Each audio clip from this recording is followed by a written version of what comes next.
Hey, deserving listeners, Love is Blind. Let's see what happens. Compromise as your responses with things seem very, this is how I am. If you would have met me outside of pod life, like, because I didn't serve you on a glass plate, like, is that going to be an expectation I don't reach and you're going to cut me off for that? I did feel like you were being materialistic in that moment. Yeah, absolutely. That's accurate. Like, what is the difference really? And earlier I was saying that, well, I think the average woman would judge him, but I don't know that. And I think that is a problem that I would say something like that or assume that, because when I really think about it, there are a lot of people that I know that wouldn't give a crap about him having paper plates. It wouldn't even cross, they might note it in their mind, like, oh, but they see way beyond material and have deprogrammed their mind regarding class and regarding the way things should be, and just don't care. A lot of people are like that. Pod life. Like, because I didn't serve you on a glass plate, like, is that going to be an expectation? Oh, right. So he's saying earlier, I think he feels hurt that she would say, yeah, if we dated, if we didn't meet in the pods and we were just on a date and you made food for me and it was on a paper plate, she's like, yes, I would definitely judge you.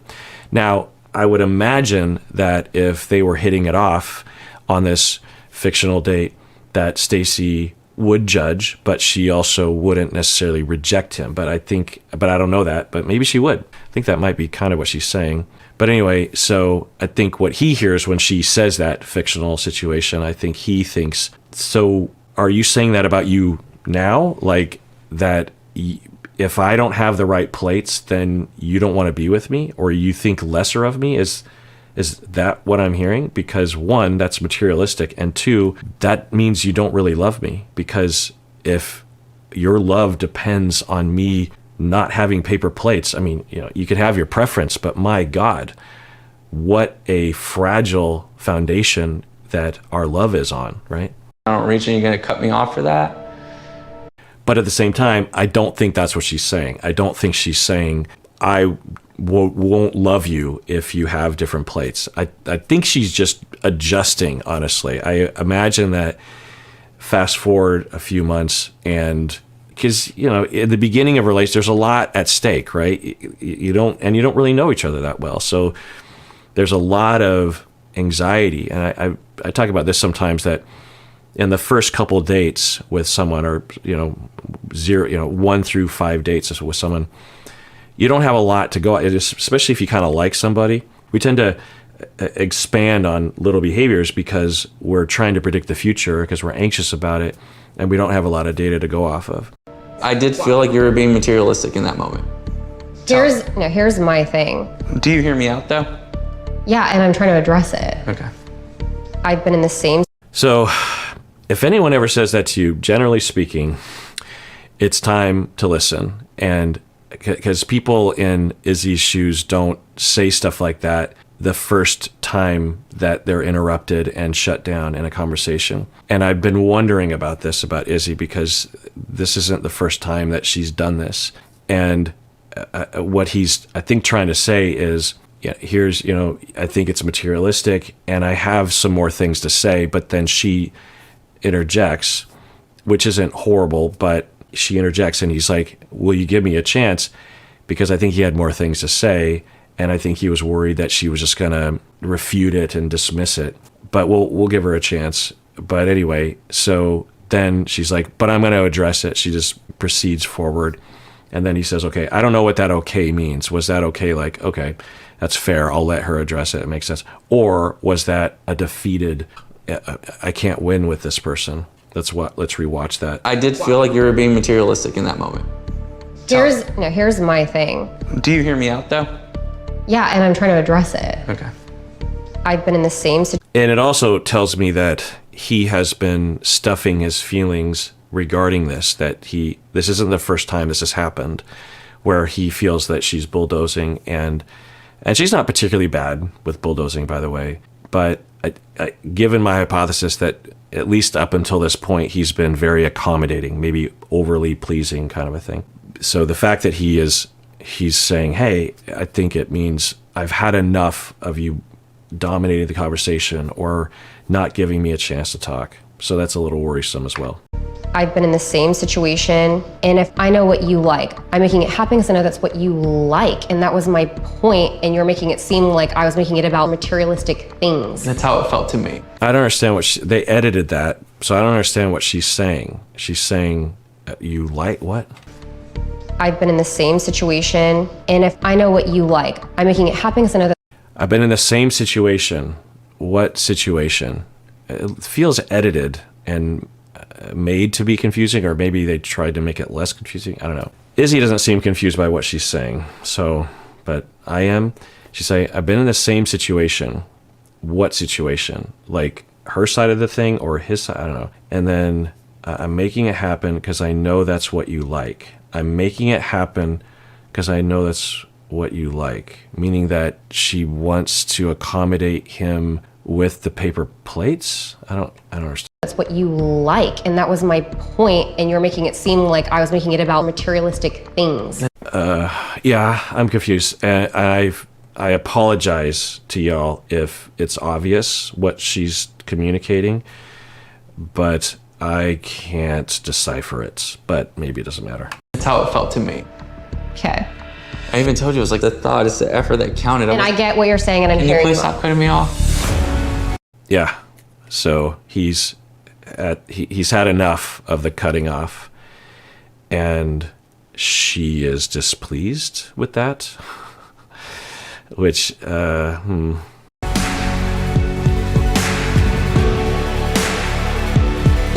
Now maybe she just needs a break. She has been accused of something that I'm guessing is hurtful to her. Him saying directly that you are being materialistic or you are materialistic. Yeah, that's a pretty big accusation. I think it's potentially fair, and maybe that's really hard for her to hear. So, maybe this is an adjustment, and it's going to take a bit of time for her to be okay with that notion. Maybe there's some things like, no, like that's not materialistic, but this other thing maybe. And maybe she has a different association with materialisticness, and I don't exactly even know what he's saying because he's not elaborating. But so I'm guessing she's hurt, which is okay, and she's trying to defend herself. And the things that she said to defend herself, at least to my ears, weren't very effective, and they seemed almost like she was caught off guard and was just kind of randomly saying things, trying to get out ahead of this accusation. And then when he's responding to what she says, and then she's, I think, desperate to convince him otherwise, so she interrupts him, and then he says, can you please stop interrupting? And then she's overwhelmed, I think, is what we're seeing. Now, it gives us a chance to talk about stonewalling. People talk about stonewalling on the internet sometimes. So it is found through research that stonewalling is fairly predictive of dissolution of a marriage. That's usually the context that it's researched within. And so let's elaborate on it. Stonewalling is defined off the top of my head as while in a conflict or a tense discussion, one of the individuals will shut down the conversation. There's a number of different methods. One is to walk away. Another is to just have a face where you're shutting down. You could stay right there. You'd just be like, or turning away. That's what they would observe in the lab, because they were stuck in the lab together. I mean, they weren't prisoners, but they know that they're having to be evaluated. They're being filmed or coded or something. And so the person would just turn away. They'd just be like, oh, and they just turn to the side, and they're done having the conversation. And what additional research is there? Well, they researched it in a lot of different ways, and one of the things that they found was that for people who stonewall as a pattern, they are having tremendous distress, and they probably aren't aware of it because of their cutoff from their emotions, or their just general lack of differentiation, or the fact that they're so overwhelmed that it's just hard for them to notice things. And so for individuals that stonewall, it looks often like they don't care and they're just callously like, I'm done, screw you, and they're calmly walking away. But typically, stonewallers are just terrified and distressed, and you can that. I'm pointing this because they actually will put monitors on your heart and on your breathing and on the amount of sweat that you are excreting from your hands, signs of distress and cortisol and all that kind of stuff. So for these individuals, they're often having a mounting sense of distress and fear, and they're not aware of it. And then it gets to a certain point when something happens in the conversation and they can't handle it. And some of the thoughts that are running through a stonewaller's mind is, if I continue with this conflict, I'm going to say something really horrible, and I don't want to do that. So I have to get away, or I have to shut this down or something. Or they might think, I just need to get away. It might be kind of a panic stonewall. Or they might think, well, they're not playing ball here, so I'm not going to play ball with them. This kind of thing. Now, can stonewalling be fair or effective or justified? Yeah. Stonewalling, the way people talk about it on the internet sometimes, they're just like, stonewalling is always abusive. It's always this horrible thing. And it absolutely can be a part of an abusive pattern. But stonewalling is, it's just a general behavior. Also, everyone has, in all likelihood, stonewalled at some point. So it's not like there's the stonewallers and there's everyone else. In the same way that everyone has probably been defensive during a conversation, they've been critical, they've been contemptuous. Everyone does that, even in good relationships. So it's not some sort of indication of horribleness. It's a normal thing that people do. It's a problem when it becomes a pattern, though. Now, a lot depends on the recovery. If she digs in and continues to believe that she's right and he's wrong, and she is not open to having a conversation, then that's one direction. Another direction is give it some time, take a break, because this kind of stonewalling or walking away behavior can be for good, in that if she was unable to differentiate in the moment, it might be a good idea for her to go. If you can handle it, if you're in that situation, if you are wanting to preserve the relationship, is say, I'm sorry, I have to take a break. I'm triggered. I'm freaking out. If you tell your partner that, then that is more accurate and less hurtful to the other person. But anyway, so getting away, and then you can think about it. Gives you, your distress naturally will come down. Usually, you start to differentiate. You start to be able to think. You start thinking, okay, I feel like this is all his fault, but probably not. So what's going on with me? What's he probably trying to tell me? Okay, I don't know, but okay, I'm going to re-engage, but I'm going to try to listen. And I know I have this tendency to interrupt, and I'm going to try to be a better communicator. She comes back. This in and of itself isn't terrible. It just depends on the bigger picture, on the bigger pattern, and on what she does after this. But if I were to take a guess, I would say that there's a chance that he'll fall on his own sword and apologize and be a people pleaser. I'm worried about that happening. I'm not saying that she's completely to blame. If I could rewind the clock, I would probably advise Izzy not to use the word materialism, because that's pretty loaded and possibly accurate, but there's a safer word. You haven't really had these conversations. You don't know how she feels about it. So maybe just because that's an accusation, it's a label, and just stick to your own feelings. He could have just said, look, it just hurt my feelings the way you were talking about you seem to think like I'm some sort of dirtbag or a player. You also seem to think that maybe I'm, I don't know, just wrong for having paper plates. And you can have your preferences, but the way that you're talking to me, it just hurts my feelings. That's more accurate. It's more sure. It's more factual. Saying that she's materialistic is potentially more debatable. I'm guessing a lot of the viewers aren't really debating that, but it is kind of debatable because it depends on what you mean by that. And it's also, like I said, just a huge bomb that unless you know that she can handle that, maybe you go on a campaign to build up to that word or something.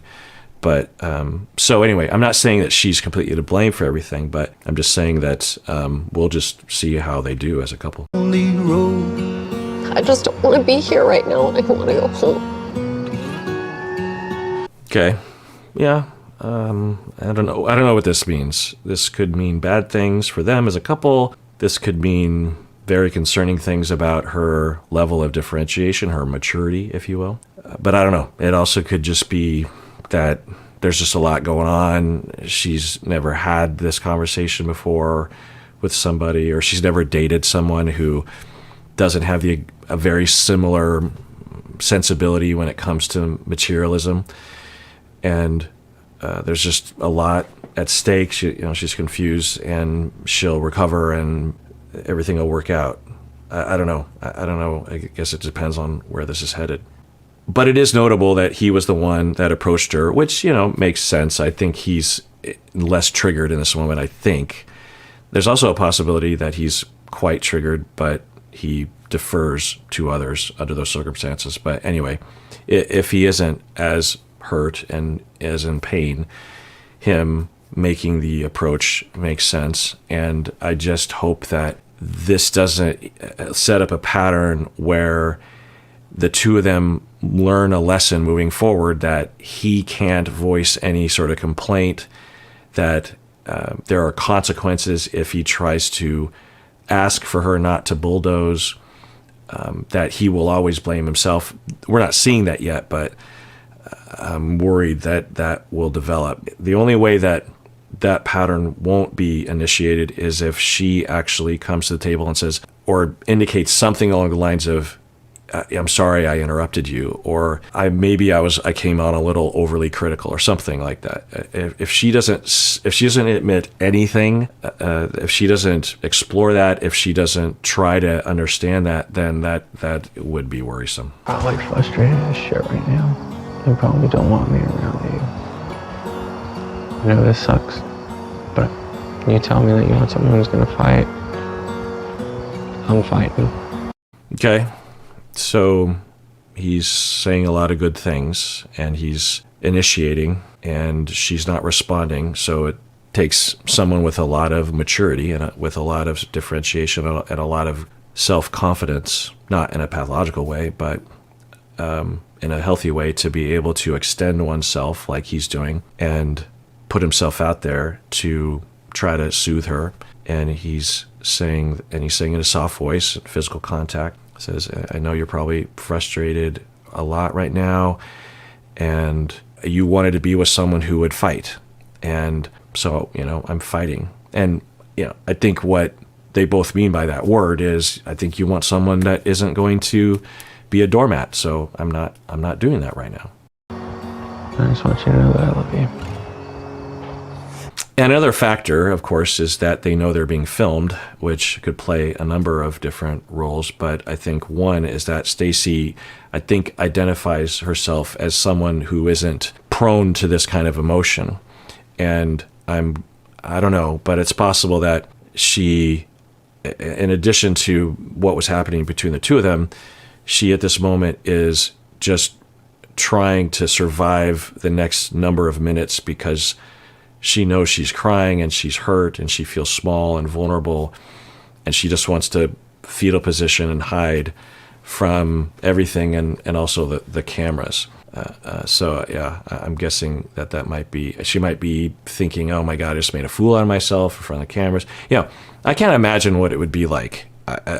And I never will know what it's like, because I will never go on a show like this, because I would be too afraid in a number of ways, and including this, that when you have some sort of conflict, you get ugly with your attitude and your tone and your words, and it's unseemly. So I can't imagine how it would feel to be in the midst of that. Just like, oh my God, I just did that on camera. What is happening? All right, well, let's adjourn there, and everyone please take care of yourself, because you deserve it. You really, really do.